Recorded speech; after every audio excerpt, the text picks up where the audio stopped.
Hey there bosses, you're welcome to my channel once again. If you are one of my regular bosses, I want to say thank you so much for watching my videos. I sincerely appreciate you. If you're new to my videos, if you're new to my channel, on this channel I talk about side hustles and making extra income, because being broke is not fun and it is definitely not cute. If that is your cup of tea, hit the subscribe button.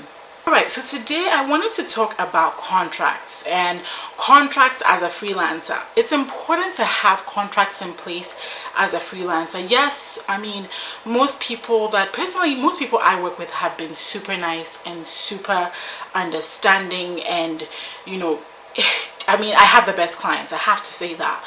But occasionally you're going to run into a client that is difficult, a client that wants to nickel and dime you, a client that just is impossible, right? And this is where having a contract in place is helpful. And even then, sometimes having a contract in place doesn't mean people won't misbehave or people won't try to pay you, because that contract is a legal binding document. Even if it's written in hand, whatever it is, if it is signed by both parties, you can take that anywhere. If somebody ever refuses to pay you, ever breaks the terms of that contract, you can take it to any court of law and defend your case. Now, let's pray that it never gets to that point, but you want to make sure that you have an agreement that says, the nature of your relationship, what kind of work you'll be doing, how much you'll be charging, what are expectations for payments. Now, of course, you negotiate this contract alongside your client so that you both agree and are on the same page about where the project is going. Or else, and sometimes this happens, you will start having like project creep.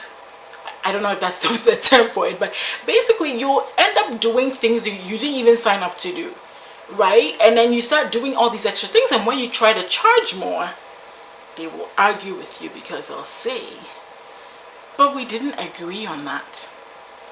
And that's true, you didn't agree on that. So make sure that you have a contract in place. Make sure there's some kind of agreement that both of you sign, that both of you agree on, and that going forward, this is the agreement. Even emails that are between you, make sure to save those emails. Make sure to save those emails, okay? Because those emails could become very, very important if you ever have to defend yourself.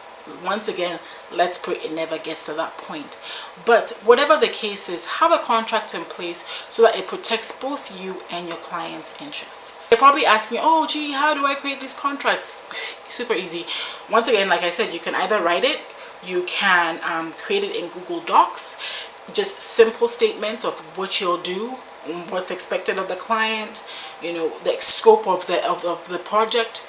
And then you sign it, they sign it, you date it, you keep it in a place where you can always pull it out and refer to it if it needs to be referred to.